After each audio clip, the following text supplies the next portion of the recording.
Charlie, thank you so much for joining us today. It's my pleasure. Glad to be here. So what I really want to focus on today is, of course, the Saw franchise, because the latest installment just recently came out.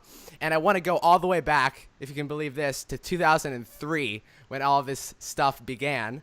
So let's travel back to 2000, I guess, in 4, as James and Lee sort of go out for the Saw feature film after their sort of short film was a pretty good success. Can you talk about some of those first conversations and, you know, with James and deciding really where the music was going to go and what it was going to say in the film? Right about the time that Saw, the first Saw was being worked on in 2003 or so.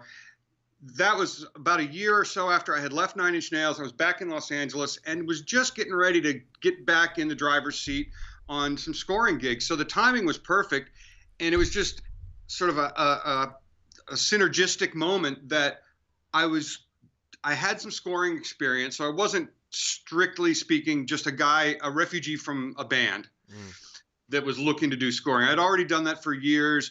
I wasn't the named composer on those TV series in the 80s, but I was the hands on the mouse. So I did have a lot of experience. I knew how the sausage gets made, basically. And so when I first went down and met with James and Lee and saw this movie, I knew they had something pretty special on their hands, because it was kind of unlike. I mean, we've seen a big resurgence in the horror genre in the past 10, 15 years, but when the first Saw was coming on the scene, it was pretty different in its tone and, of course, in the sonic footprint that they had established in their temp score. And so as the one kind of game plan that we came up with was that, and this was partly my doing, and they sort of agreed with me, was that the whole score should sound murky and indistinct and, a little bit distant, with lots of industrial influences and sort of not a conventional orchestral score by any means. And then at the crucial moment at the very end of the film, when the sort of ending reveal montage sequence starts up and the most legible piece of music in the score, which was the Hello Zepp theme, begins, we wanted that to feel like the lights had been switched on almost. And that as if for the whole movie, you've been watching a bunch of guys beating somebody up from the other side of a parking lot at night, and you can't really tell what's going on. It's violent and ugly, and you don't want to get too close. And then at that moment when the Hello Zepp theme would begin, that's when that gang of dudes runs across the parking lot and they're right in your face now. Yeah. And so we had that, and we discussed that together.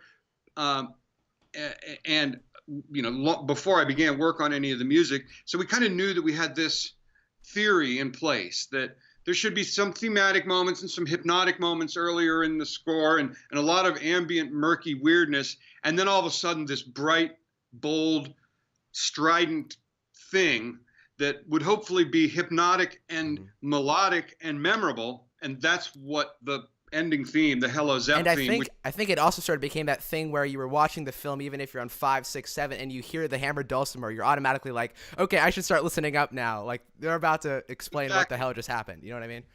It became kind of the trademark to, like, okay, pay attention, kids. There's a lot of information about to come your way really quickly, and a lot of quick edits and flashback cuts with voiceover.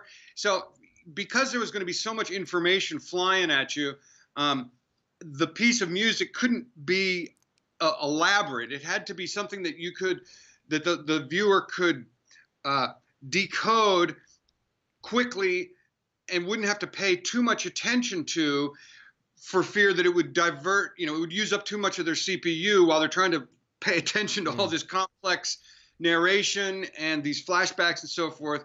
And so that really affected how I tackled what the musical content of that cue was, and how sort of there's really not a lot of musical material. It's not, a complex flowery arrangement by any means.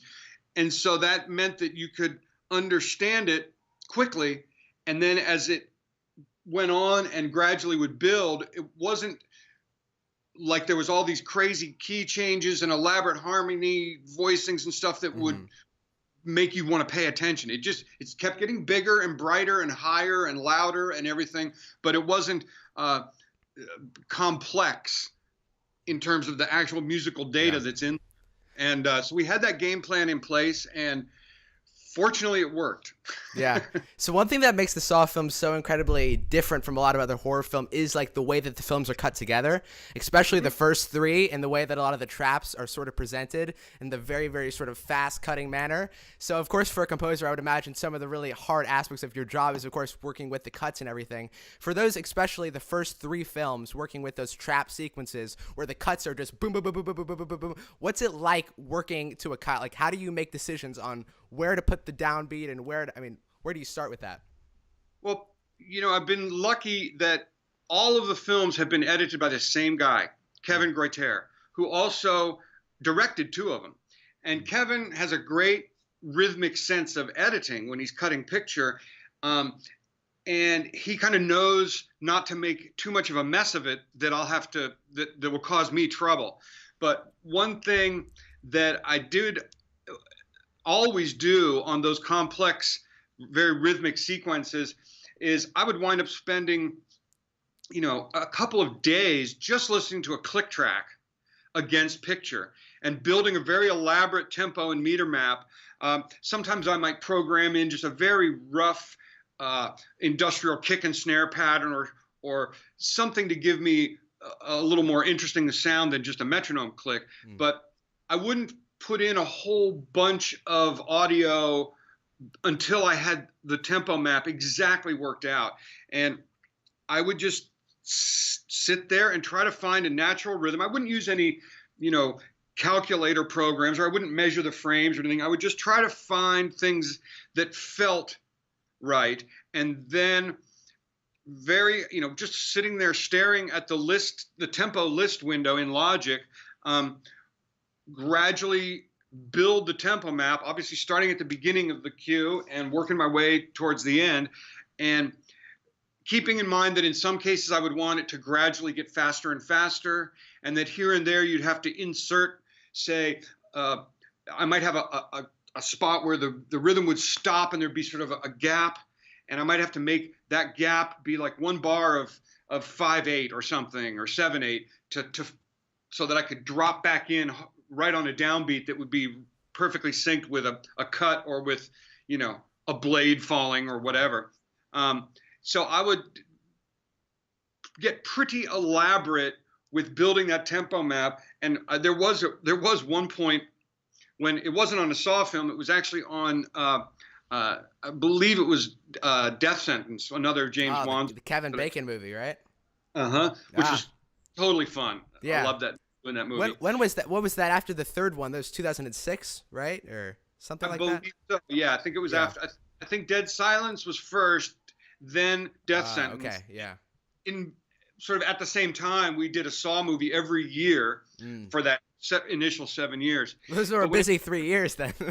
Oh, yeah. Yeah. And I was doing 2 television series at the same time. Oh, man. Which were 22 episode long seasons and were hour-long series that were just wallpapered with score. So I would do that all fall and winter and then cram in my 2 movies in the late spring and summer. But when I was doing Death Sentence, there was one moment where I'd been working on this elaborate tempo map. I think it was for there's a chase and fight scene in a parking garage. Oh, man. Yeah, I remember that. James wanted to come over and see what I'd been working on.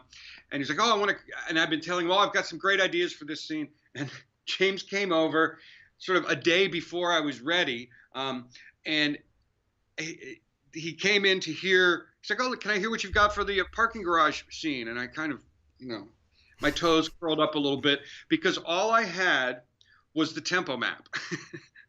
And to me, the tempo map, and it was very complex. There was whole phrases of odd time signatures and, a lot of gaps. And then we'd come back in at a different tempo with a different time signature and so forth. So it was very complex, and I'd fiddled with it for like 3 days or something. But the only actual musical data that I had in there was just like some very rough programmed drums. So I had to, fortunately I had built up a good working relationship with James, so I wasn't afraid to do this. But basically, I played him my click track, and I sort of sang along to it, saying, "You're gonna have to picture this, man.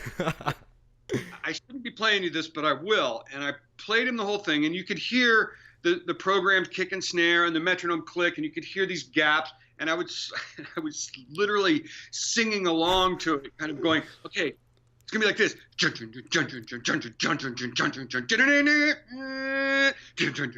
And because I had it in my head, I just hadn't recorded it yet. But I had worked out the framework, the tempo map, and all the meter changes and everything. So I knew what it was going to be, but it wasn't that yet. And fortunately, James, we had a laugh about that, but he was able to understand my intention. And so that was the most kind of daring maneuver that I pulled on all the movies that I did with him. But that, just to circle around, that just it illustrates that, for me anyway, on a complex rhythmic cue, having that roadmap and that framework worked out as precisely as possible, I mean, to the frame, means that then that's the only part of it that's work. Once you have that framework in place, the rest is fun. And it's, now you have the black lines outlining everything, and now you just have to color in the different. And so whenever I have a complex rhythmic cue, I do not rush myself and try to hurry up and write some music before I've worked out the tempos and the meter changes. I get all that framework as elaborately and precisely drawn up, and then I can begin coloring in all the spaces. And so far that approach has seemed to work really well over the years. Yeah, wow, it's an excellent answer. So I'd like to talk a little bit about John Kramer, the main character in all the Saw films. I want to talk about him like sort of as a character and perhaps hear your approach to getting inside of his mind. I think that one of the things that make him so unique is the fact that he's a very multidimensional character, because in a lot of horror films we just get that slasher character who's just killing everybody for no reason, exactly. And I think as Tobin describes him, because he did a whole lot of interviews for the promotions of this film, he describes him as an architect and a trained mechanical engineer. He loves to read. He has many philosophical ideas, but obviously he carries out his ideas in a massively sadistic way.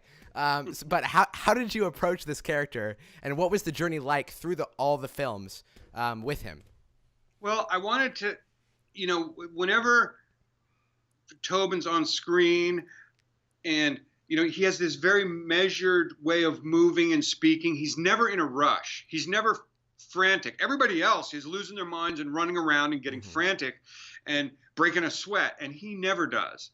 And so that led me to create. There was a few themes that starting with Saw 2 is where, obviously in Saw 1 there wasn't, he's lying on the floor for the entire movie. Yeah. But starting with Saw 2, we began to see a lot of longer scenes where he's in his lab working on his traps and on his machinery, and in some cases talking to some victim who's tied up in a chair or whatever.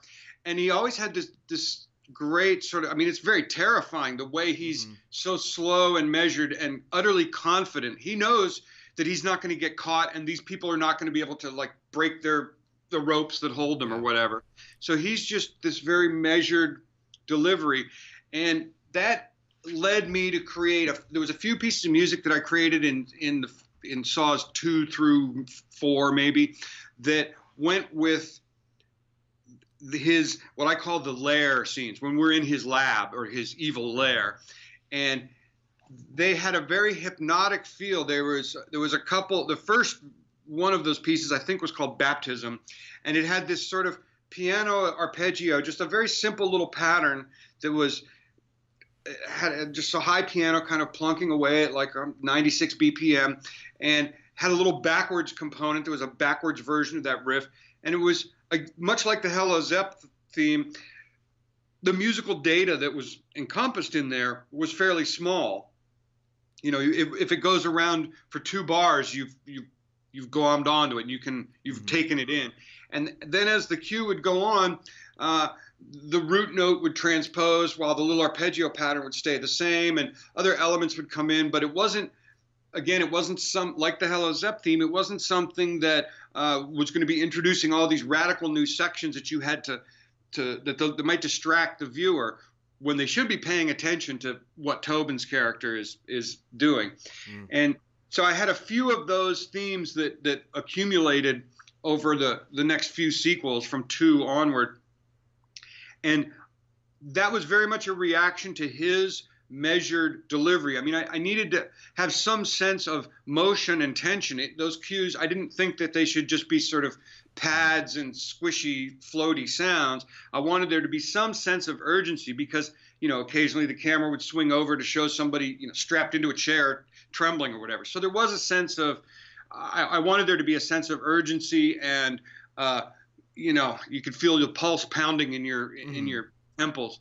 And that's what led me to use a sort of semi-rapid little arpeggio, but then to have a drifting, floating feel to it that sort of mirrored Tobin's very slow action as he would, gradually place the shotgun in the mount that was going to be aimed at someone's head or whatever. Yeah.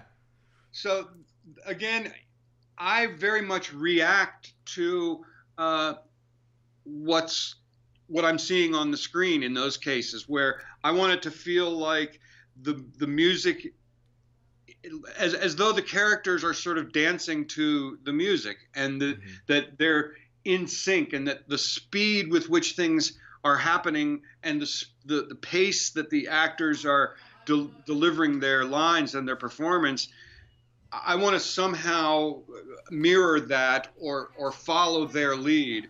And that's been that approach has, I've used that quite a lot throughout the franchise, and that's worked pretty well because it helps to add an almost innocent quality to some of his scenes. And when he's, preparing the traps and just so slowly working in his lab, and I think that kind of helps make the audience maybe a little sympathetic to his character. Yeah, it's not just screeching terror noises when he's doing his thing.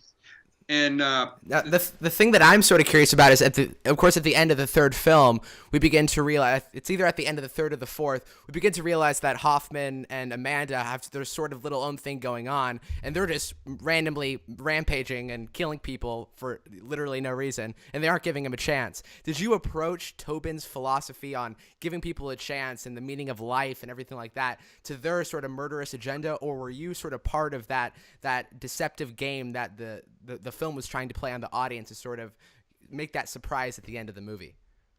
Well, I didn't want to give away anything. I never want the music to lead the plot, except in some instances I may foreshadow something that's going to happen in Act 3 by using the same chords secretly in Act 2 or something. But in a moment by moment basis, I never want to really get in front of what's occurring on the screen. But what I did do in a few spots is,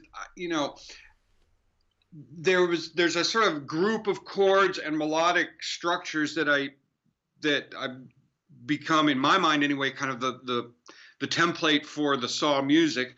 And there's a few ways that I can voice some of those chords that, even though it's almost, I'm literally just moving, I'm moving one finger by a half step and just reducing the sort of agony component of a couple of the chords, and it injects not a sympathetic air, but a kind of less evil tonality to within the framework of a piece of music that might already kind of be pretty dark and scary.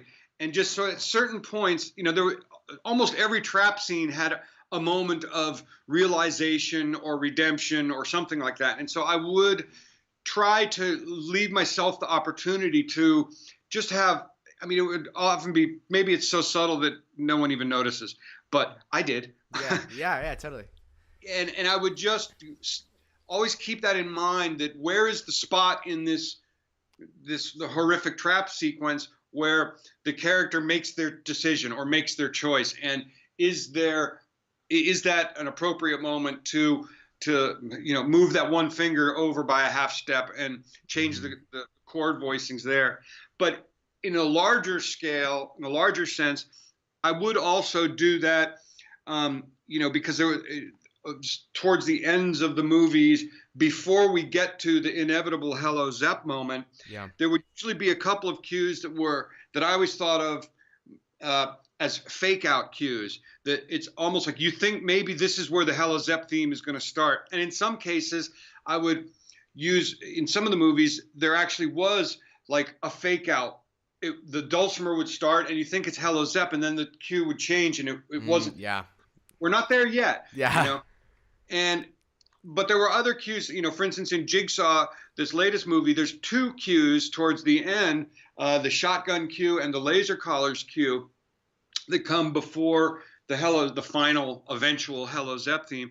And both of those are based on the same kind of musical DNA as Hello Zepp, but in a less kind of forceful and driving manner, and almost to the point where it's almost a reverse fake out, in that no, the audience doesn't think mistakenly that this is the Hello Zepp moment.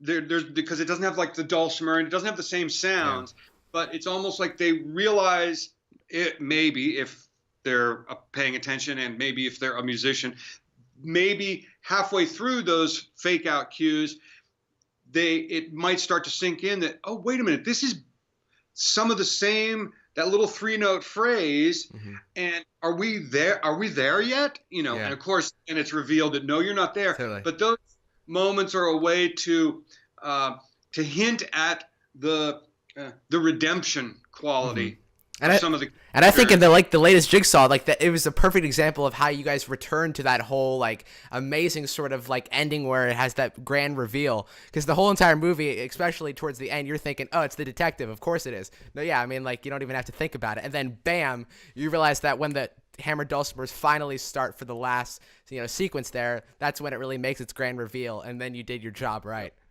Yeah. So I guess, what was it like returning after 7 years away from the Saw franchise with brand new directors, a brand new look? It has this very sort of glamorous look to it, very clean. Exactly. Yeah. To where movies 1 through 7 were very rugged and they were very aggressive and they were very bitey. And this one had a very I don't know how to say, beautiful look to it. I think it's looks great. It's precise. Yes. The Spierigs, I don't know if you've seen some of the other movies that they've done, but this one film they did called Predestination is fantastic, time travel, multiple personality. I mean, it's a head trip of a movie, and their visual style is definitely much more sort of precise and accurate and legible than some of the earlier Saw directors have had. And of course, the earlier Saw movies in the first brick of 7, it looked like it was very murky and dark and in some cases indistinct, and there was always this sense that something's lurking in the shadows. And with the Spierigs visual style, it was a much more precise and crisp nature. And with the new with some of the new traps, especially like the laser collars thing, there was this high tech element that all the previous 7 were all about rusty metal, and there was a little bit less of that in Jigsaw, and kind of and in another sense, there was a lot of the storyline in Jigsaw that took place in daylight. It wasn't all nighttime in some shitty little dungeon somewhere. There was a lot of real world or outside world or daylight type of scenes. And so that definitely affected, there was kind of 2 major changes to my approach for this one. One is that in those sort of daylight or outside world or normal world kind of scenes, I took less of the rusty metal and underwater murky ambient approach, and more the type of approach that I might take on an espionage thriller or something, with some elements of synthesizer pulsing and some less insanely dissonant chords, and just a little bit more of a daylight kind of sound. And of course, the big chase sequence at the very beginning, when Edgar is chased up onto the roof, that was sort of very unlike most of the action scenes in previous Saw movies. Mm-hmm. That was like outdoor war drum kind of feel. So that, that approach was a new way a new flavor to inject into the Saw franchise. But that kind of only went with the scenes when we're in the outside world. In terms of the traps and all the familiar Saw scenery, because the Spielberg's style was sort of crisper and more precise, that led me to use sounds that were maybe a little brighter and pointier and sharper, and a lot of actual synthesizer sounds, and sort of big distorted synths. I mean, even though my background is as a synthesizer guy, quote unquote, I don't use lots of synthesizers on Saw movies. In fact, most of the Saw films have there isn't any synthesizer. It's all weird metal sounds and guitars and industrial drums, but no actual like bubble, no actual synths. Mm-hmm. But in this case, for Jigsaw, in a lot of the traps, I did use a lot of those type of sounds just to lean a little bit towards the world of the laser collar, and to have a little bit more brightness and precision and force in some of those trap scenes. Now, where did the idea come from? In the intro of every single film, and I believe in Jigsaw, but I don't completely remember. You guys have the bowed cymbal at the beginning of every single movie, and every soundtrack. Even if you get like the complete editions, you start every single one out with the bowed cymbal. How did you make that decision to kick off every movie with that? Well, I have this whole folder upon folder full of bowed metal sounds that I made. Some are literally squeaking rusty door hinges. Some of them are actual bowed cymbal or bowed metal type sounds, but a lot of them are more sound effect type of things that just happen to have a natural pitch to them.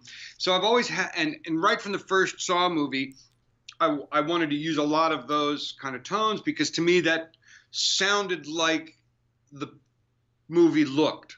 It was all rusty and squeaky and crusty.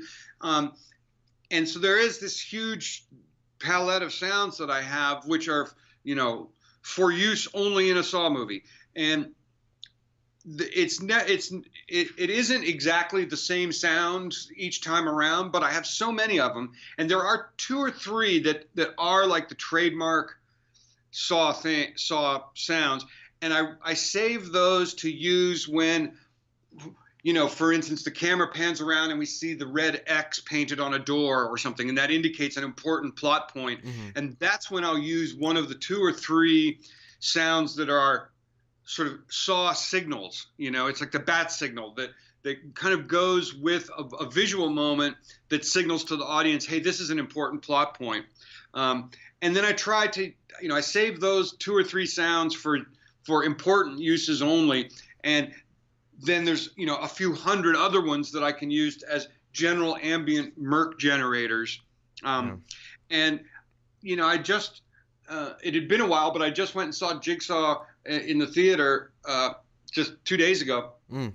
And I realized that there was a sound in, I did this kind of adaptation of Hello Zepp in the very kind of opening logos, under the production company logos and stuff. Yeah, I remember that, yeah. And it was just a short little thing, and that was very much inspired by a piece of music that, the Spielberg brothers, I believe it's Peter, is actually quite a accomplished musician, and he had given me a few pieces of music that he had done on his music setup, where he's like, I hate to play you these, but this might be a way that we could adapt some of the Hello Zepp material into a kind of a different rhythmic feel and a more like pulsing, urgent feel. And so that intro piece of music in Jigsaw is very much based on this demo that they sent me. And that was just kind of a nod to, we wanted to start this movie with something a little bit more energetic. It wasn't, many of the previous movies' title sequences have been just like these weird bowed metal sounds screeching in sync with all the logos coming at you, but very kind of indistinct and non-musical. Yeah. And so for this time, we wanted to have it be something that felt urgent and pulsing and energetic, just to set it up before we jump right into the big chase scene with Edgar at the beginning. Because that bone metal stuff went so well with that Lionsgate logo, where you see all the gears shifting around. Works perfect. So before we conclude today, I know everybody in the composer community is super, super curious about what stuff you use. So I just want to do a quick Desert Island for the different orchestral stuff and stuff like that. So let's start out with strings. Desert Island strings. Probably Spitfire, or I do use a lot of Spitfire sounds, but there's a couple of other ones. The fairly recent release from, I believe his name is Alex Wilbank. I had in a library a while ago, which I used a bit and love, called what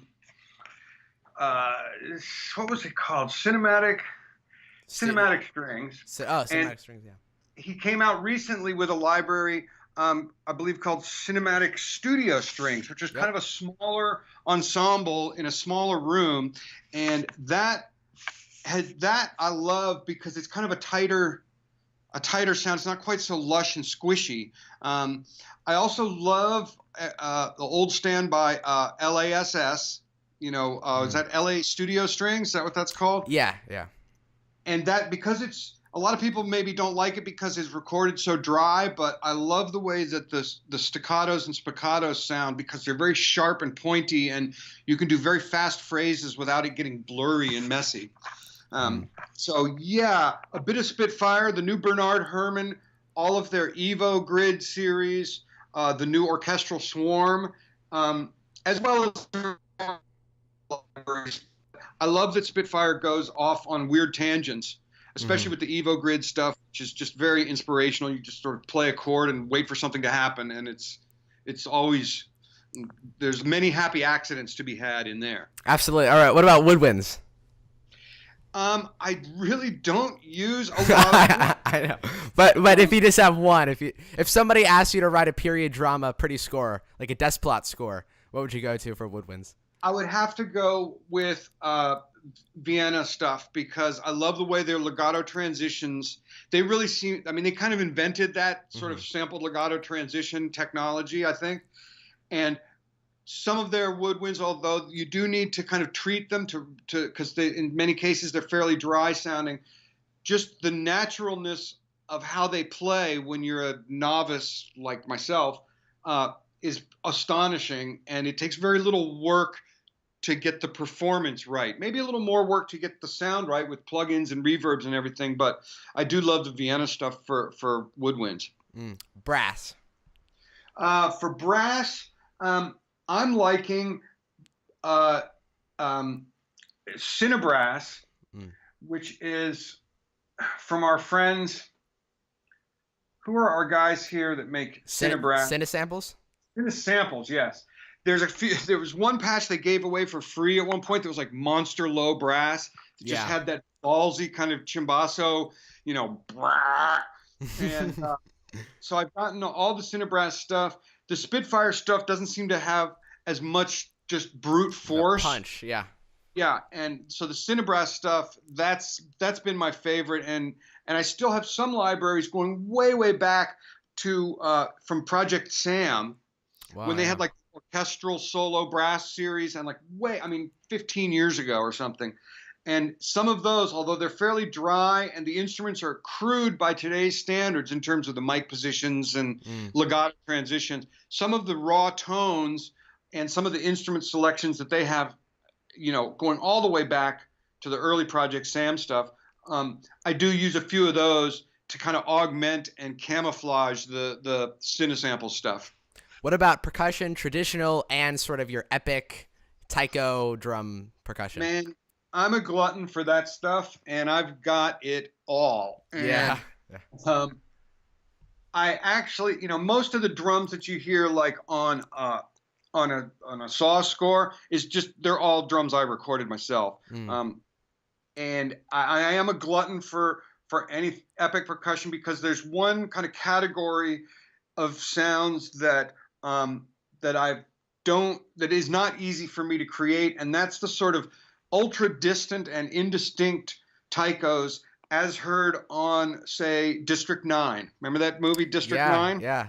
The Neil Which Blomkamp movie, yeah. one of my favorite movies of all time, and I thought an amazing score by, if I'm not, I think it was Clinton Shorter did the score. I hope I'm getting Clinton that right. Short.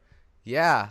Clinton. But there was this sort of very indistinct, not gentle, but distant sounding taikos in that score that I always loved.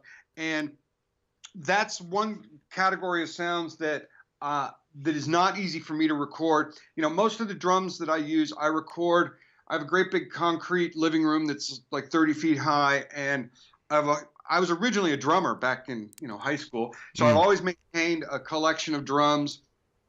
I have a ton of drums and percussion instruments, and it does kind of bother the wife sometimes, but I have a great sounding living room to so most of the drums that I use, I just record my own performances and single hit samples. But in terms of those, the missing links, believe it or not, there's an old library which I'm not even sure is even sold anymore called To Psycho that was like the word taiko with an S, like psycho, taikos. And that one, as well as, believe it or not, Drums of War from Cinesamples, and some of the Cineperk series from Cinesamples, those libraries had a lot of that District 9 kind of distant thunder sound. I do love the Spitfire Hans Zimmer percussion series. Those have some serious bottom end to them, and so for that subsonic element, I haven't found anything that matches the Spitfire Hans Zimmer stuff. But for me, it's always a grab bag of trying to combine a few different things and possibly layer them together. For normal drums, if I ever just need an actual drum kit with hi-hats and stuff, I've been extremely surprised at the instruments that come with Native Instruments Complete, like the 70s, 80s, 90s drummer and modern drummer and all those. Partly because for instance, the hi-hats are sort of pre-EQ'd and they're quiet enough relative to the other drums that it's sort of ready to go right away. I do have all the other big drum sampler plugins like BFD and the Toontrack stuff. And, for instance, with BFD, a lot of times the hi-hat, you load up a kit and the hi-hat is 1,000 dB too loud and it's not EQ'd to be, it's a full level rendition of the hi-hat. And I've been very pleasantly surprised at the quality and the amount of round robins and velocity zones in the factory Native Instruments Complete stuff. I don't use them that often, but whenever I just need a quick 4 bars of Nirvana sounding drums, I've been pleasantly surprised at how well those read in the mix. What about the drums for the ending of Hello Zepp, like the final sort of? You remember what you used for that? There's a couple of elements there. One of them is this distorted chunk of programmed drums that was like an outtake. It was something that never got used. It was a piece of Nine Inch Nails. When we were doing the Nine Inch Nails Fragile album, we were all in New Orleans in this huge studio that Trent had set up, and we each had our rigs set up in different rooms. And Trent would upload to a file server, and this is 20 years ago, a song that he'd started or an idea for a song, and then we would all do overdubs and contribute stuff and put it back on the server, and he would pick through it and pick little molecules of sound from what the rest of us had done. And there was this crazy chunk of programmed drums that I ran through a bunch of distortion pedals, and it never got used on anything. And in fact, the track that it was intended to be an overdub for never made it on the album. So I just had this scrap laying around, and when I was doing the original version of Hello Zeppelin, I needed just some incredible frenzy to occur at the end. I had this chunk of audio. It was literally, I think it's 16 bars, and that's it. And fortunately, I was able to use Ableton Live to manipulate the tempo and to take this ancient chunk of audio that by this point was, 10 or 15 years old, and drop it over top of my track and manipulate it. And that's the sort of ultra distorted layer that comes in. But the other layer that sounds almost like conventional rock drums with a sort of, there's a kick and a snare and it's playing like a snare on the one kind of beat. That is a fantastic sample library that I bought years and years and years ago. That is Joey Kramer from Aerosmith put out a sample library, mostly of loops that are very kind of Aerosmith sounding rock loops. There's also single hits in there. Not a ton of velocity zones or round robins or anything, just enough single hits to make a basic kit. But I've always loved Aerosmith, and Joey's sound and style just has a certain thing to it, and he can definitely hit a drum hard. So the main drums is Joey Kramer from Aerosmith, from his ancient sample library, with distorted outtake from Nine Inch Nails over the top. That's pretty extraordinary right there. What about synth and choral stuff? For choir stuff, I have a bunch, but I still use, the only thing I really use that's in my template is, it's people are going to laugh, but it's the old Miroslav Vitus choir, because he had these crescendo diminuendo pads that were very gentle, and they faded in slowly and then faded out, and they had a very ethereal, floaty quality to them. I don't generally use, the sort of choirs that you hear in like big epic scores, singing nonsense Latin phrases. I have all of those. I have Voxos and all the East-West stuff. And whenever there's a Black Friday sale, I tend to buy way more libraries than I'll ever use. But I tend to basically just use the old favorite Miroslav. And is that the one that you use at the beginning of Hello Zep, especially like in the later movies? I think you have this little choir thing at the beginning. I have this thing.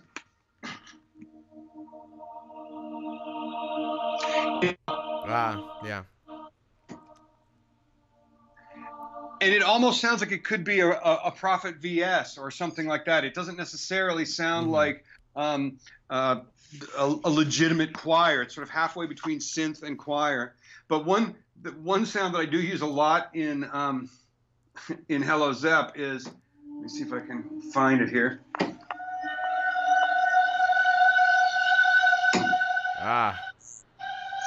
And that is an ancient sample from the hip hop era.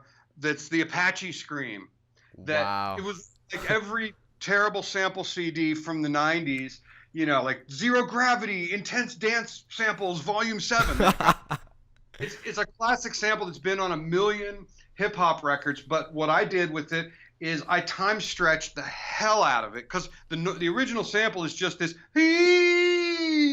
it's about that long. And so I time stretched it by like a bazillion % to kind of turn it into an almost a pad type sound that can be played on the keyboard.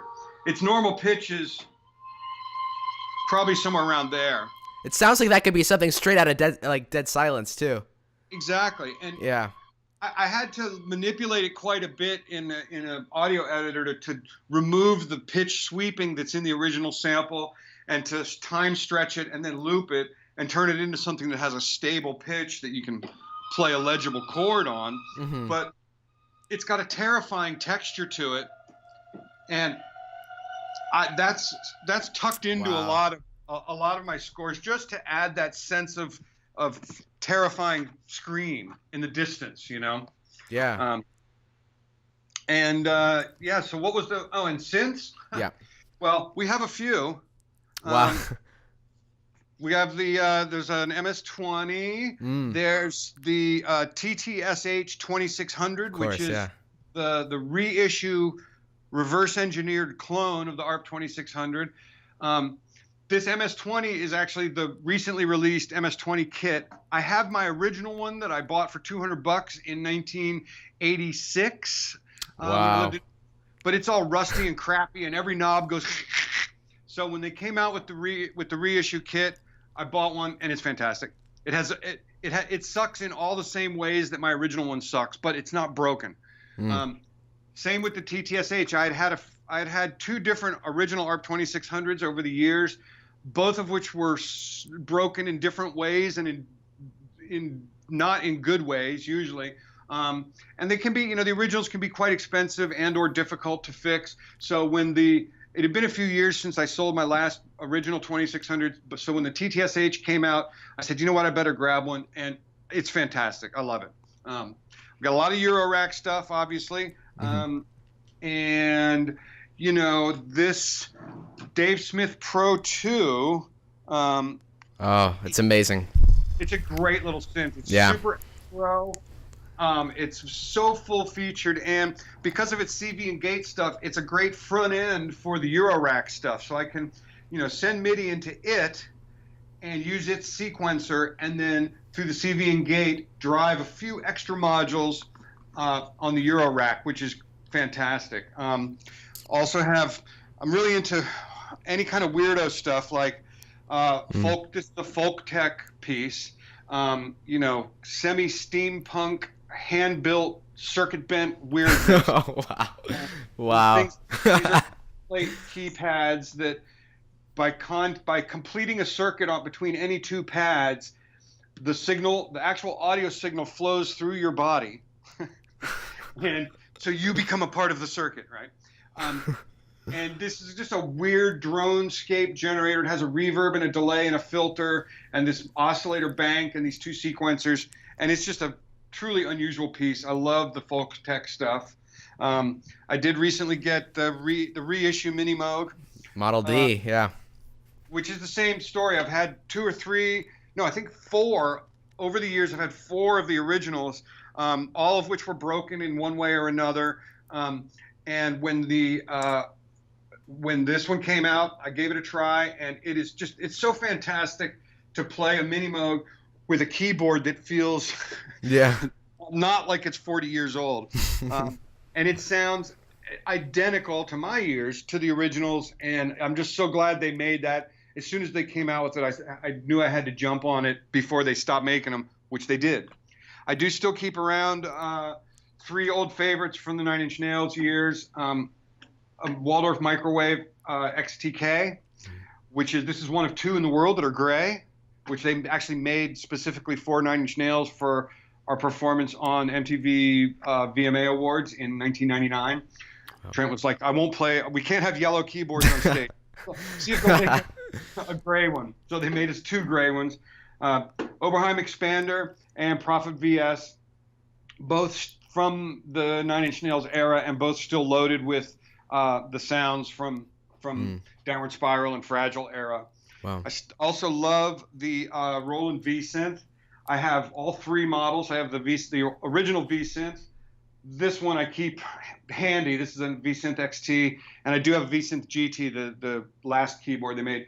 Just a strange and beautiful and weird sample manipulator, which is sadly not made anymore, but we love it. I did recently get a Linstrument, which is a great unusual way of controlling sounds. Wow. Pitch is left to right, pressure is volume, and up and down wiggling can be, say, filter or mod wheel or whatever you want. So it's almost like a Rolly, but a little bit more vague. It looks like just a little bit more. It's sort of like it's like a Rolly, but each row. It's almost like a guitar where each row is a string. So this second row might be a fifth above the bottom row. So, for instance, and the lights can be programmed to show whatever scale and key you want to be in. So you can do things that are non-linear in the way that, you can make note jumps that would be difficult to make on a keyboard type layout. You can do big pitch slides within a row and then quickly finger down. You can drop down 3 octaves by just going, 2 inches or so. So because it's a guitar type layout, it's just a different way of approaching that. Although the first weird controller I got, which is too big to keep on my desk, is the Haken Continuum. Oh, wow. which I love, and I break it out, but I have to like put it on a stand and put it next to me because I got the big one for some reason, and it's giant, heavy, but truly unique and a great way to manipulate sound. And for instance, that Apache Scream Choir, just one sample mapped across the entire keyboard, but played from the Haken Continuum, is a wild. It's a long night, And so what about software synths? Do you use any software synths or? Oh yeah, believe it or not, the like many, one of my recent favorites is the U-He stuff, Diva, Zebra, and I think their stuff really has a tonality that is satisfying, Mm-hmm.